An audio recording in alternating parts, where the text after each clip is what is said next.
સમાચારમાં વાત કચ્છની કરીશું કે જ્યાં ખરાબ રસ્તાને કારણે ટ્રાન્સપોર્ટરો લડી લેવાના મૂડમાં કચ્છના ટ્રાન્સપોર્ટરો નો રોડ નો ટોલની લડત છેડી છે। સામખિયાળી ટોલગેટ પર વિરોધ પ્રદર્શન સાથે ચક્કાજામ કર્યો। સામખિયાળી ટોલગેટ પર ભારે વાહનોને અટકાવવામાં આવ્યા હતા। સામખિયાળી હાઈવે પર ભારે વાહનોની કતારો લાગી। 35,000થી વધુ ભારે વાહનોના પૈડા થંભી ગયા।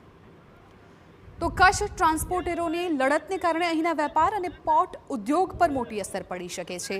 नेशनल हाईवे ऑथोरिटी ने 7 टोलगेट पर वार्षिक 2000 करोड़ की आवक थाय छे। तेम छतां योग्य रस्तानी सुविधा न अपाता ट्रांसपोर्टरो उग्र विरोध करी रह्या छे। तेमणे तात्कालिक रस्ताना समारकाम कराववानी मांग करी छे। तेमना उग्र विरोधने जोता कायदो अने व्यवस्था जळवाई रहे ते माटे चुस्त पोलीस बंदोबस्त गोठवायो छे। हजारों करोड़ों रुपया इनकम है पण खाली अमने टोल उघरावा सुधी ज मतलब है।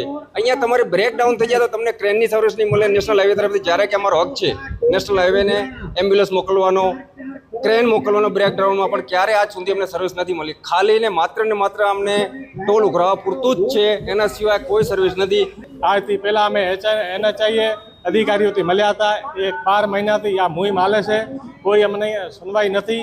એના કારણે આજે બધા અહીંયા રોડ ઉપર ઉતર્યા છે અને એનું કારણ એ જ છે કે અમને રોડ સારો જોઈએ તો જ ટોલ આપો।